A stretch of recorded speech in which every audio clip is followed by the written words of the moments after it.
Y bueno, tengo una gran responsabilidad porque Lucas, que habla con autoridad, se dieron cuenta, ¿verdad? Así que Dios tiene propósito. Me dijo que tengo que predicar bien y que se entienda. Así que oren por mí.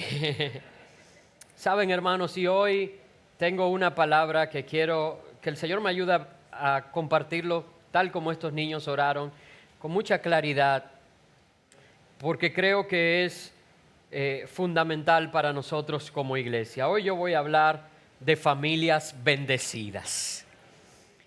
Y la verdad que ahí no hace falta hacer uso de ningún juego de palabras para preguntarles a ustedes si quisieran ser parte o tener una familia bendecida por Dios.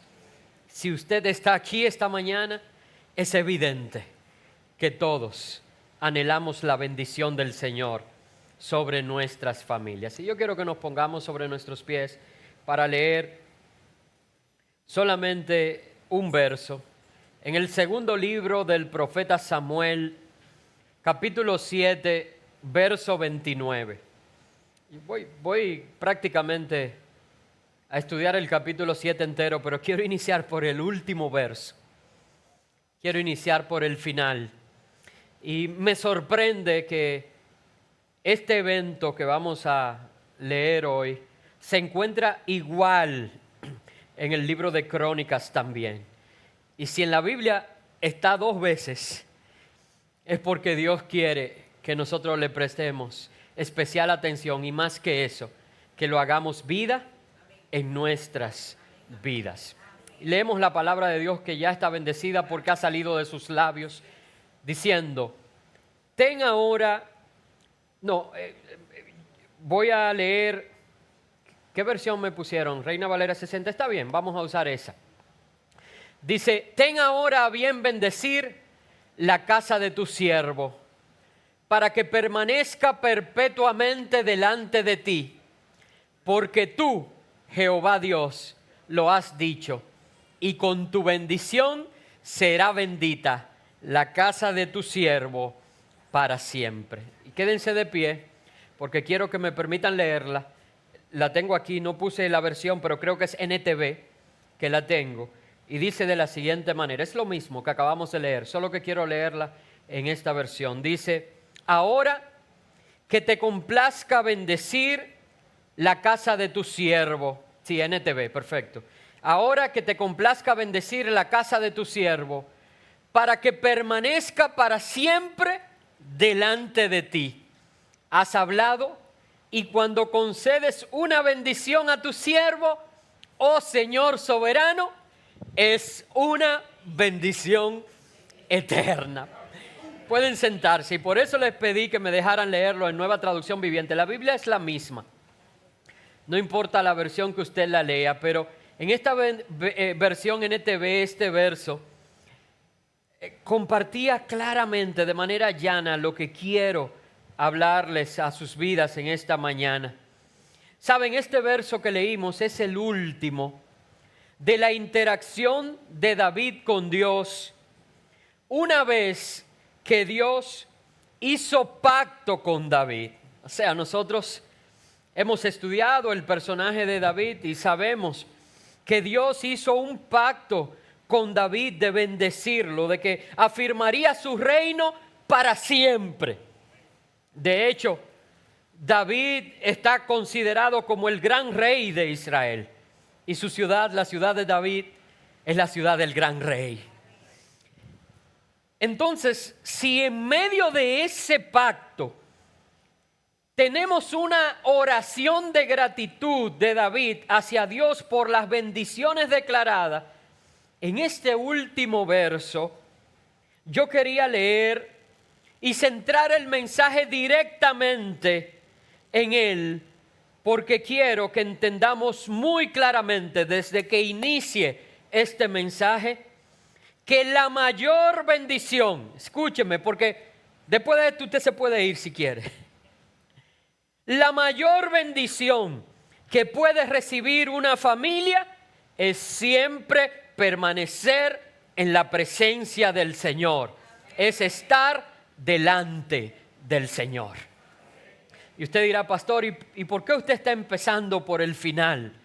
Porque para mí es sumamente importante que esto se grabe en tu mente y tu corazón. No tenemos que darle muchas vueltas. No hay una mayor bendición para tu familia. Y hoy yo dije que íbamos a hablar de familias bendecidas, que estar en la presencia del Señor, estar delante del Señor. Ahora, como yo quiero que lleguemos a esa conclusión, entonces vamos a entrar un poquito en el contexto, para que podamos entender cómo Dios pesa la intención del corazón, para que sepamos lo que Dios quiere enseñarnos. Sabemos que David, en el momento en que ocurre esta interacción con Dios, había sido librado de todos sus enemigos. Estaba en un tiempo de paz, de tranquilidad, de bienestar. Reconoció entonces, cuando estaba en su mejor momento, se parece a nosotros, ¿verdad? Wow. No, hermanos, tristemente. Y yo como pastor veo eso a diario. La gente viene y busca de Dios en medio de sus situaciones más adversas. Cuando las cosas no van bien, en medio de un proceso de divorcio, de separación, en medio de la pérdida de un trabajo, un soltero cuando quiere tener una novia y está buscando novia, no hay una cosa que ore y ayune más que eso. En medio de las situaciones más adversas, miren, es como que el cielo se abre y nosotros podemos ver claramente a Dios. Ay, pero ¿qué pasa cuando llega esa novia por la que hemos orado? Se nos olvida Dios y el centro es ella. ¿Qué pasa cuando recibimos ese trabajo tan anhelado? Bueno, ya no tengo tiempo para ir a la iglesia y el pastor tiene que entenderlo porque oramos mucho por este trabajo. ¿Qué pasa cuando tenemos los bienes y las posesiones por las que hemos orado a Dios para que nos bendiga? Bueno, pero que imagínate, yo me compré una casa en Pedernales. El pastor no sabe que están desarrollando ese sector turístico ahí y yo soy de los primeros en tener una villa. Yo no puedo pasarme los domingos en la iglesia. Saben, cuando estamos en tiempos de bienestar, la verdad es que muchas veces, no digo esto como que es lo correcto, sino digo la generalidad, tristemente le damos la espalda a Dios. Pero Dios pudo ver el corazón de David, que siendo librado de sus enemigos, teniendo un palacio adornado, como él mismo dijo, de cedro, de materiales preciosos. En ese tiempo fue cuando David pensó, oh, ¿y Dios? La presencia de Dios, ¿cómo está morando? En ese momento fue cuando David reconoció que le era necesario buscar una manera para agradar a Dios. Dijo, si todo está bien en mi vida, es porque Dios está conmigo. Y llamó al profeta y le dijo, ¿cómo es posible que yo habite en palacios de cedros cuando la presencia del Señor, el arca, está en una tienda hecha solamente de tela rústica? Porque para soportar las inclemencias del camino y todo tenía que ser de esa manera. Y él quiso buscar la manera de agradar a Dios en medio de su mejor momento y mostrar gratitud a Dios. Saben, hace unos minutos aquí ministrando acerca del sacrificio, la muerte de Jesús, dije que hasta su último momento la gratitud fue una cualidad que adornó la vida de Jesús. Si una cosa el cristiano no puede ser, es ingrato. Así es, la Biblia lo dice. Tiene que adornar nuestra vida la gratitud, hermanos. Nosotros tenemos que dar gracias en todo tiempo, pero sobre todo, gracias sean dadas a Dios que nos ha dado la victoria.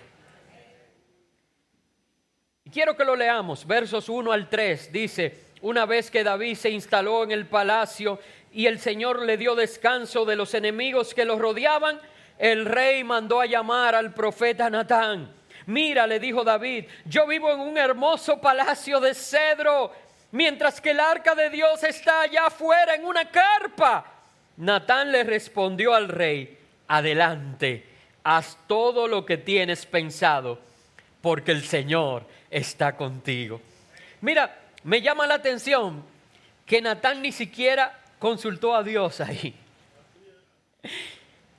De verdad, para un hombre de Dios, un hombre lleno del Espíritu, ver que el rey en su mejor momento está buscando agradar a Dios, dijo: mira, es que Dios está contigo, haz todo lo que hay en tu corazón, porque esto se alinea a la voluntad de Dios. Y vamos a ver que Dios luego le puso una pausa. Mientras el profeta le dijo: haz todo lo que está en tu corazón, Dios le dijo: pero ya en el corazón de David, él había hecho lo que en su corazón se propuso, ¿verdad?, para agradar a Dios. Y es aquí donde Dios reacciona. Es aquí donde Dios mismo le nace hacer un pacto de bendición con David, con la casa de David, con su familia. Y muestra 4 enseñanzas que quiero dejar plasmadas en tu mente y en tu corazón esta mañana, para que las asimilemos como familia, si es que, como pregunté al inicio, anhelamos la bendición de Dios. Y lo primero que quiero que veamos en medio de la reacción de Dios y el pacto que hizo con David, y es la primera enseñanza que quiero dejar a tu familia, es que Dios no necesita nada de nosotros para ser Dios. Escúchame bien, porque realmente, al igual que el profeta, al ver algo como esto, mi corazón diría: pero es que esta es una familia guiada por Dios, porque lo que quiere es agradar a Dios, ciertamente. El arca está en una tienda. ¿Cómo quiere equiparar y sobrepasar las bondades que Dios ha tenido para conmigo, para con él? Pero saben, yo no puedo devolverle a Dios ni siquiera 1%, porque si digo 1%, quiere decir que ya llegué hasta ahí, hasta 1%. Y lo que yo le doy es tan mínimo comparado con todo lo que Él me ha dado, que no creo que llego ni siquiera a 1% de su misericordia, de su amor para conmigo, de su bondad para conmigo. Y por eso quiero, hermanos, que tengamos claro: Dios no necesita nada de nosotros para ser Dios. Quiero que veamos los versos 5 al 7, donde Dios ahora le baja la emoción al profeta y a David, todo, y dice: espérate, ve y dile a mi siervo David, esto ha declarado el Señor. ¿Acaso eres tú el que me debe construir una casa en la que yo viva? Desde el día en que saqué a los israelitas de Egipto hasta hoy, nunca he vivido en una casa. ¿Y no se ha mojado Dios? ¿No le dio gripe? ¿No le dio frío? ¿No le afectó un temblor de tierras? Dice: nunca he vivido en una casa, siempre fui de un lugar a otro con una carpa y un tabernáculo como mi morada. El verso 7 dice: sin embargo, donde quiera que fui con los israelitas, ni una sola vez me quejé ante los jefes de las tribus de Israel, los pastores de mi pueblo Israel. Nunca les pregunté: ¿por qué no me han construido una hermosa casa de cedro?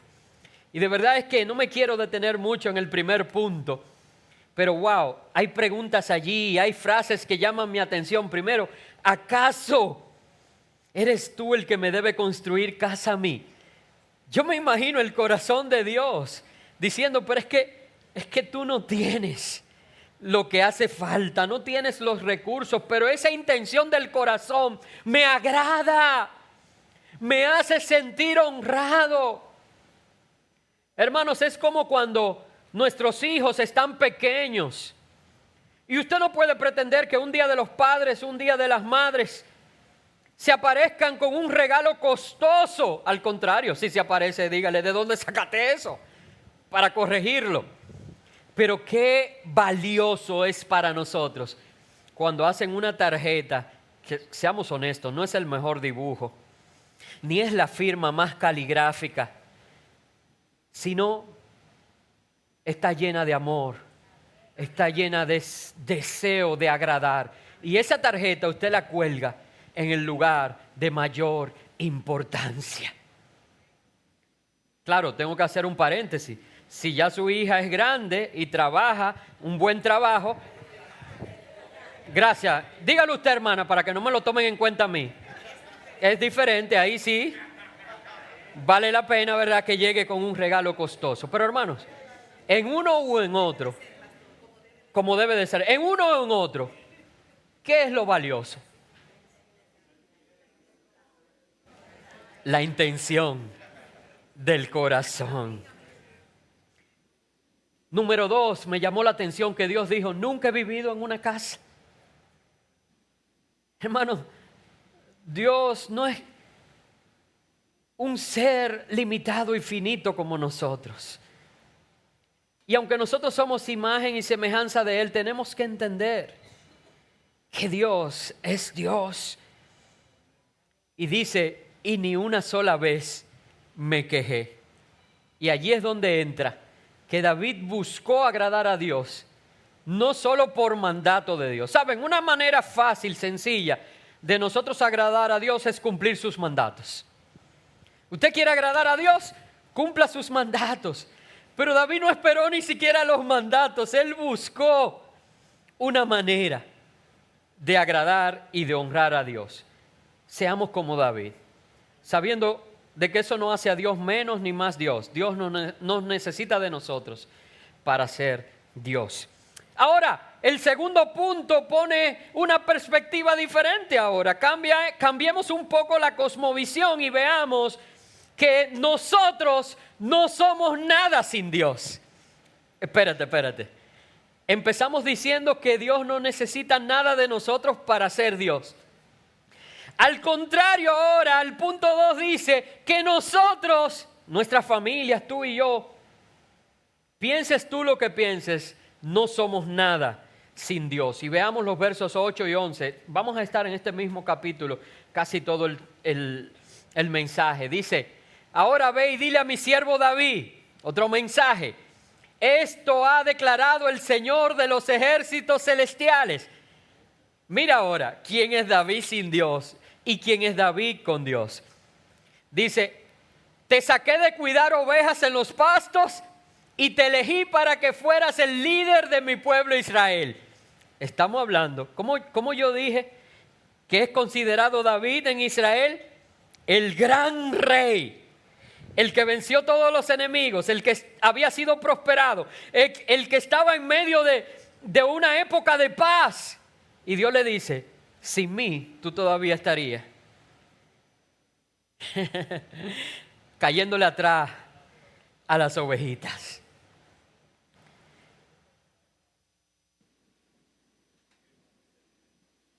Y dice, he estado contigo donde quiera que has ido y destruí a todos tus enemigos frente a tus propios ojos. Lo que Dios está diciendo, no fuiste tú que venciste a los enemigos. Es que yo he estado contigo y enfrente de tus ojos destruí a todos tus enemigos. Y dice, mire, yo no he terminado.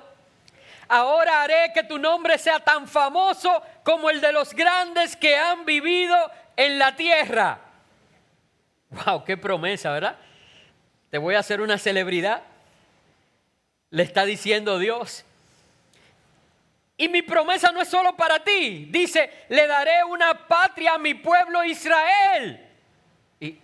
Y todavía están tratando de eliminar esa patria.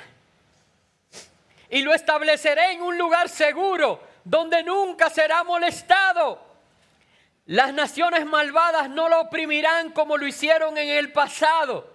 Te voy a dar paz.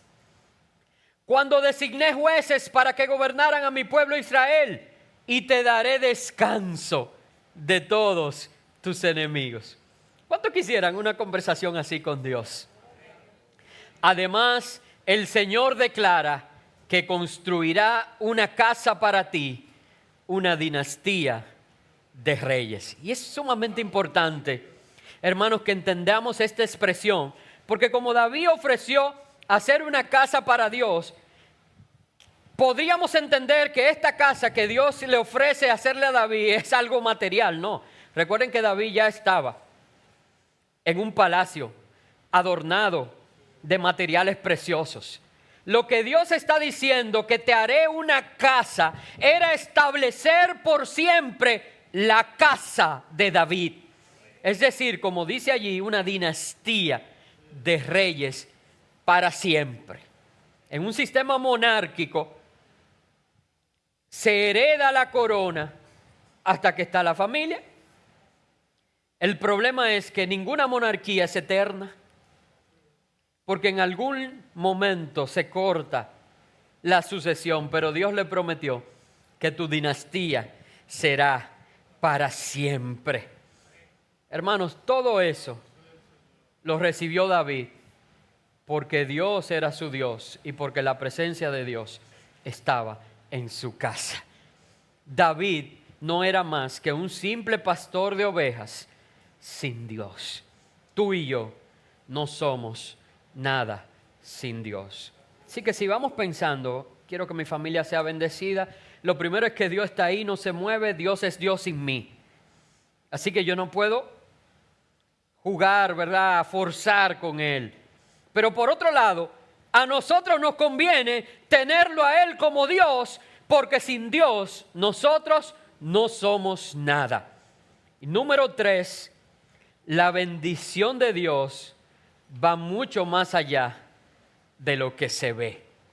Y yo quiero que veamos la segunda parte del verso 11 hasta el verso 16. Y dice, además, el Señor declara que construirá una casa para ti, una dinastía de reyes. Sigamos. El verso 12. Pues cuando mueras y seas enterrado con tus antepasados, levantaré a uno de tus hijos de tu propia descendencia y fortaleceré su reino. Él es quien edificará una casa, un templo para mi nombre, y afirmaré su trono real para siempre. Yo seré su padre y él será mi hijo. Si peca, lo corregiré y lo disciplinaré con vara, como lo haría cualquier padre. Pero no le retiraré mi favor, como lo retiré de Saúl, a quien quité de tu vista. 16. Tu casa y tu reino continuarán para siempre delante de mí, y tu trono estará seguro para siempre. Hermanos, leyendo estos versos, quiero hacer varias preguntas. ¿Acaso fue la mayor bendición de David y la promesa del pacto que Salomón construyera el templo para Dios? Esa fue la mayor bendición. Y lo vimos como una bendición en este texto. Como parte del pacto que Dios hizo con David, le dio la promesa que tendría un hijo que construiría casa para el Señor. Ahora le pregunto, en este pacto de Dios con David, ¿es esa promesa la mayor bendición para la casa de David? No lo es. ¿Acaso fue simplemente darle una sucesión de reyes la mayor bendición que Dios le dio a David? No lo fue. ¿Acaso fue la paz y la fortaleza de su reino? Hermanos, yo empecé diciendo que esa era la situación en que se encontraba David. Esa promesa no era la mayor bendición porque ya él estaba en esa condición. Y David entendió eso desde que Dios pronunció estas palabras. David, por eso, en su oración, de la cual el verso con que inicié es solamente el último verso, pero que deseo que usted la lea completa en su casa, y está ahí mismo en el capítulo 7, dice así mismo, oración de gratitud por David, algo así dice el título, y usted lea toda esa oración. David dijo, Señor, tú vas a bendecirme de esta manera a mí y a mi familia. Y se sintió especial porque hizo esta pregunta y dijo, ¿tú tratas a todos así? Hermano, ¿a ti te ha pasado eso alguna vez? Que Dios bendice tu familia de una manera que tú preguntas, wow, pero ¿este es un trato especial de Dios conmigo? ¿O será que Dios es tan bueno para con todos? ¿No te ha pasado? Mire, en mi familia hay una anécdota muy chistosa de cuando Abril estaba pequeñita, estaba creo que en preprimario o antes, maternal, muy pequeña, y le pusieron una tarea en la escuela. Y Yulisa se esforzó con ella y Abril se memorizó eso y aprendía. Wow, y nosotros estábamos muy impresionados que una niña en maternal pudiera hacer eso de esa manera. Y recuerdo que la profesora de Abril en ese momento, o la coordinadora, no sé, era Hilda. Y Yulisa va y le dice, Hilda, ¿y todos los niños se aprendieron eso así como Abril? Ah, sí, todos los niños. Pero así como Abril. Sí, todos los niños. Hilda, pero todos, Hilda. Y yo le dije, Yulisa, ya te dijo que todos. Pero nosotros queríamos creer que era especial, que solamente la de nosotros era una prodigio. Porque uno como padre tiene la satisfacción de lograr, de hacer. Y uno quisiera pensar que es algo especial. Pues así se sintió David. Dijo, wow, pero Señor, tú has dicho tantas cosas, tú has pronunciado bendición para mi familia de tal manera. Y dice, tratas a todos así. ¿Cuántos quisieran que su familia sea tan bendecida por Dios? Que se sienta una familia especial, que tenga un trato cercano con Dios. Y no hay nada de malo. Todo buen padre quiere que sus hijos sean prosperados. Todo buen padre quiere que a sus hijos les vaya bien. Todo buen padre quiere que sus hijos tengan buenas cosas. Pero tristemente, iglesia, tengo que llamar tu atención en esta mañana. Y tengo que ponerme aquí como profeta delante de ti para decir que muchas veces nosotros, no estoy hablando de los que están allá afuera, tú y yo, que seguimos al Señor, nos hemos desenfocado, nos hemos desviado de la meta de bendición que debemos anhelar para nuestra familia. Sí, queremos que tengan buenos trabajos, pero yo no quiero que tenga un trabajo que lo haga desenfocarse de lo que es verdaderamente importante. Sí, yo quiero que tengan bienes, que acumulen riquezas, pero yo no quiero que las riquezas los aparten del verdadero propósito que es servir a Dios. Sí, yo quiero que tengan salud, yo quiero que estén en bendición, pero no quiero que ni la salud ni la bendición lo hagan separarse del propósito eterno en Dios. Mateo 16, 26 al 28 dice, porque ¿qué aprovechará al hombre si ganare todo el mundo y perdiere su alma? ¿O qué recompensa dará el hombre por su alma? Porque el Hijo del Hombre vendrá en la gloria de su Padre con sus ángeles y entonces pagará a cada uno conforme a sus obras. Qué triste sería que perdamos lo poco, lo mucho por lo poco. Que el Señor nos guarde. Segunda de Corintios 4:18 dice, no mirando nosotros las cosas que se ven, sino las que no se ven, pues las cosas que se ven son temporales, pero las que no se ven son eternas. Hermanos, la bendición que tú y yo debemos anhelar para nuestra familia va más allá de lo que se ve. Porque todo lo que se ve, por bueno y atractivo que parezca, es temporal. Pero lo que no se ve, de esa vamos a asirnos, de esa vamos a sostenernos, porque lo que no se ve permanecen para siempre. Y esto me lleva a completar el círculo, volviendo al inicio con la cuarta enseñanza. La bendición que permanece para siempre es Cristo en nuestras familias y nuestras familias en Cristo. Se parece a como inicié, ¿verdad? Con el verso 29 de David, diciendo que las bendiciones que Dios había declarado para su familia son bendiciones eternas. La cuarta enseñanza es que la bendición que permanece para siempre es Cristo en nuestras familias y nuestras familias en Cristo. Veamos rápidamente la genealogía de David. Coja su celular iPad y busque Google y ponga genealogía de David. Obviamente lo hago porque no la vamos a estudiar, solamente para que usted la tenga ahí y la pueda analizar. Pero veremos reyes buenos, no perfectos, pero buenos. Porque nosotros tenemos, por ejemplo, el primero en sucesión. ¿Cuál fue? Salomón. Oye, el hombre más sabio, más rico, más famoso, más todo lo que usted quiera decir. ¿Qué usted anhela en esta vida material? De lo que se ve, Salomón lo tenía. Música, pero ven acá, la mejor música. Tenía orquestas en su palacio y se daban una fiesta en esos jardines, miren. Ponga usted el nombre. Él dijo que no se negó a sus ojos nada de lo que sus ojos deseaban ver. Y yo les pregunto, ¿fue Salomón perfecto?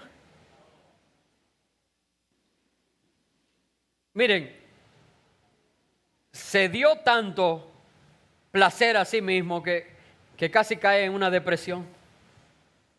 Y dice, vanidad de vanidades. Todo es vanidad. ¿De qué le sirve al hombre? Y empezaba por ahí. Pero podemos seguir. Y vamos a ir buscando los problemas, las dificultades, cómo dieron la espalda, hijo tras hijo tras hijo. Vamos a encontrar reyes buenos y vamos a encontrar reyes no tan buenos. Y yo les pregunto, si fuera por David y sus hijos, ¿se habría afirmado la casa de David para siempre? No. Pero había una promesa de Dios. ¿En quién se cumplió el pacto de Dios con David?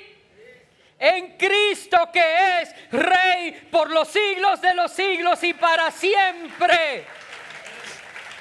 Y ahora usted va a Google de nuevo y le pone genealogía de Jesús. Y va a ver cómo viene de la raíz de David.